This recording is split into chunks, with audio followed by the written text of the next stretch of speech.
7h17, votre invité, Raphaël, le docteur Jacques Levoyer, vice-président du syndicat Union Dentaire. Bonjour Jacques Levoyer, Bonjour, merci d'être avec nous. Une enquête réalisée par le DSA, alors c'est l'association des étudiants en chirurgie dentaire, montre que 10% des futurs dentistes n'ont jamais reçu de formation pratique, c'est-à-dire qu'ils ne sont jamais allés dans la bouche d'un patient, en clair. Alors d'abord, il faut préciser que c'est une enquête qui a été faite sur l'ensemble des facultés de chirurgie dentaire européennes et oui. pas françaises. La situation française est quand même très significativement différente. Et il faut préciser aussi qu'il ne s'agit pas de formation pratique, mais de formation pratique sur patient. Oui. Il n'en reste pas moins que c'est quelque chose qui est extraordinairement préoccupant au sens de la santé publique. Ça vous étonne, ce résultat, ou pas du tout ? Alors, ça nous étonne, on va dire, moyennement. Moyennement, pourquoi ? Parce qu'il y a un certain nombre de pays en Europe qui forment des armées de praticiens qui n'ont rien à voir en termes de nombre par rapport aux besoins de leur population. Mais attendez, je ne comprends pas bien. Comment on peut former un chirurgien dentiste sans le mettre face à la bouche d'un patient ? Eh bien, c'est quelque chose qui est impossible en France.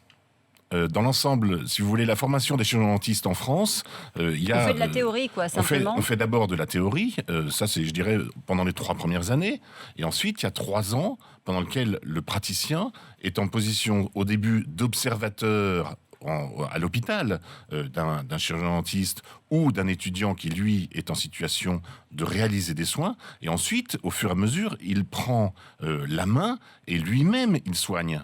Et il soigne sous la responsabilité d'abord d'un professeur. Et ensuite, pendant la dernière année, il y a un stage actif d'un minimum de 250 heures où il est en cabinet dentaire avec un maître de stage. Oui, alors ça, c'est pour les étudiants français.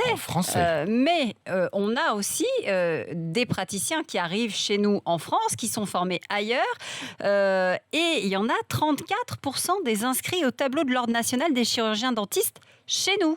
Qui sont diplômés comme ça. Ça pose un vrai problème. Ah oui, ça pose un vrai problème. Alors, comment ça se fait ? Comment ça se fait ? Il se trouve que, si vous voulez, il y a une directive européenne, qui est une directive européenne qui est, bon, on va dire, la technique est peu intéressante, mais qui fait qu'un chirurgien dentiste qui est diplômé de n'importe quel pays de l'Union européenne peut exercer dans n'importe quel pays de l'Union européenne à une réserve près aujourd'hui, qui est de maîtriser la langue du pays dans lequel il veut exercer. Donc je suis étudiant, j'ai envie, je suis italien, polonais, j'ai envie de m'installer en France, j'arrive, je mets ma plaque. Alors et non, j'ai jamais travaillé sur un vrai patient. Vous faites une demande auprès du Conseil national de l'Ordre des chirurgiens dentistes qui vérifie que vous maîtrisez la langue française. Oui. Si vous maîtrisez la langue française... Moi, je préférerais qu'il vérifie si c'est travaillé dans ma bouche. Oui, mais la réglementation européenne, aujourd'hui, ne permet pas ni à notre État, ni à l'Ordre qui en a la délégation, de pouvoir vérifier cette qualité de pratique clinique. Alors, c'est un vrai problème. Un étudiant sur 3 n'a jamais posé de couronne. Un sur 2 n'a jamais fait de traitement dans une dent. Hein. Oui.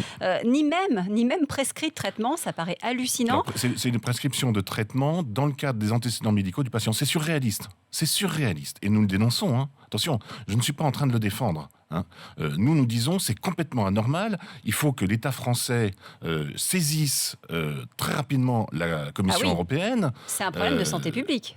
Attendez, c'est un danger majeur de santé publique. Qui irait se faire soigner par un chirurgien qui n'a jamais appris à l'hôpital ? Mais attendez, on y va peut-être déjà sans le savoir, pardon. On y va peut-être sans le savoir aujourd'hui. Parce que 34%, c'était les chiffres de 2014. 2015, manifestement, c'est 40%. Alors ça, ce sont les chirurgiens dentistes qui ont un diplôme étranger. Oui. Mais il faut faire attention. Il y a des formations en Europe qui sont des formations de très haut niveau, et qui, quelquefois, sont même d'un niveau supérieur à ce qu'il y a dans nos facultés françaises. Hein. Il n'en reste pas moins que le taux de chirurgiens dentistes qui ont un diplôme et qui n'ont pas reçu de formation clinique sur patient est totalement anormal. Et là, vous avez raison, il y a un vrai problème de santé publique. Et on en revient au problème du numerus clausus chez nous en France. S'il n'y avait pas ce numerus clausus, peut-être que les choses seraient différentes. Ça n'est pas sûr.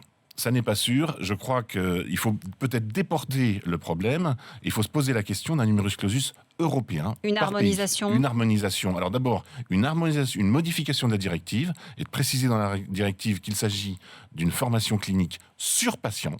Qu'il maîtrise cette formation clinique, et ensuite, de l'autre côté, permettre de gérer un numerus clausus au niveau européen par pays.